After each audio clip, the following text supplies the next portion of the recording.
Welcome back to Champion News Talk Radio, brought to you by championnews.net. Before the break, Jack Rosner was talking about Defend the Vote and 12 different instances that ballot integrity has been challenged.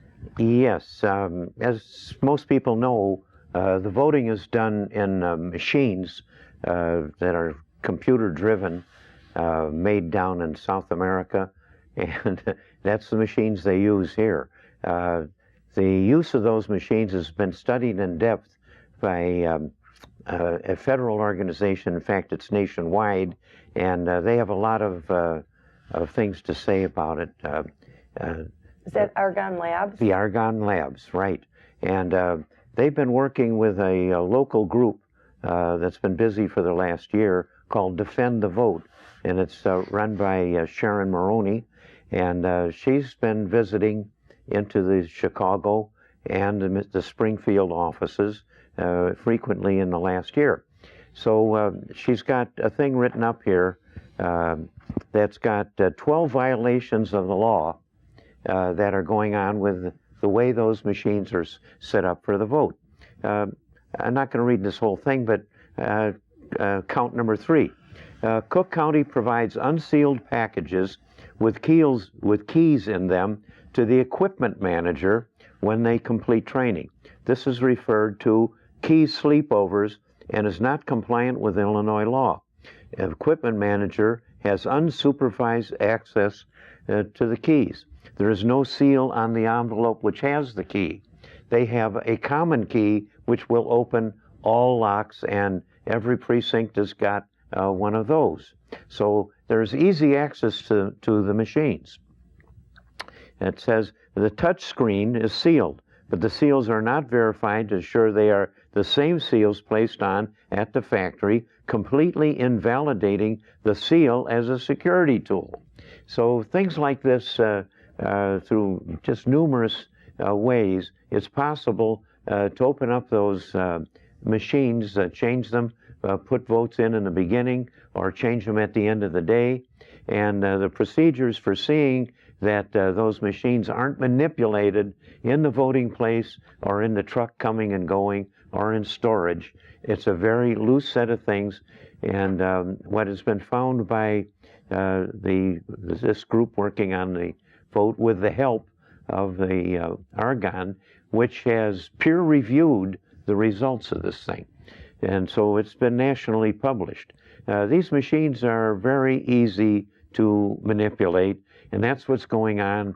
And the voting system in Chicago and in Illinois, particularly in the city of Chicago, needs a lot of tightening up to prevent the fraud from happening, not by the people in there, which in your experience, they were often very nice people, but what's happening to those machines when they're being transported and so forth is wide open to manipulating, and seems to be where most of the vote fraud is occurring. So you're talking the chain of custody of these ballots. This has nothing to do when the poll watchers are watching and the election judges. This is the transportation of these ballots. It's a setup of the machine in the morning when you're supposed to be able to see that the machine is open and you can see that there are no votes recorded. And at the end of the day, So isn't that what poll watchers are supposed to do, and judges make sure the machines are zeroed out? That's exactly right. One of the most important aspects of training poll watchers is before the polls open to make sure that the machine shows 0 and make sure that the ballot box is empty. That's at the beginning of the day. Now, is there a way that that can get manipulated throughout the day and throughout the process? Well, it gets manipulated certainly insofar as votes are cast, then obviously the votes are registered as a vote, and the number changes.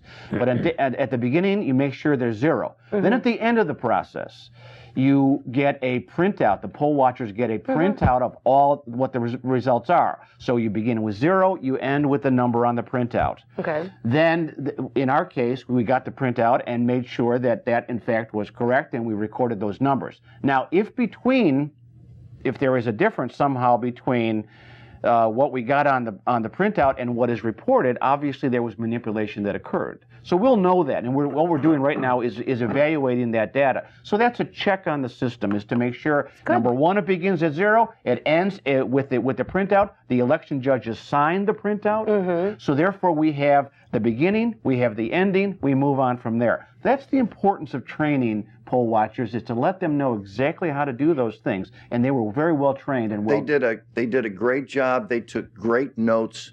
There was a lot of sloppiness. There was judges that didn't know anything about the seals. There was judges that said, well, we don't know how to open the ballot box.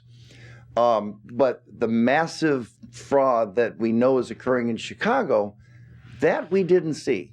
Now, in a very tight election, then some of the inconsistencies that we saw could move the election one way or another. Joe Walsh won by 291 votes. We saw people taking a voting card outside into the street to have somebody fill it out in their car that supposedly was handicapped.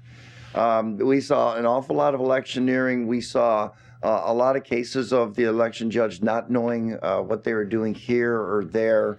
There was one case where one polling station had 2 districts. They didn't know that they had 2 districts, so they were only giving out one voting card. And so people that were coming in to vote for Michelle or vote for Michael Madigan, they were getting a completely different district. That went on from 7 in the morning till about 10:30, and then all of a sudden they found the other ballots.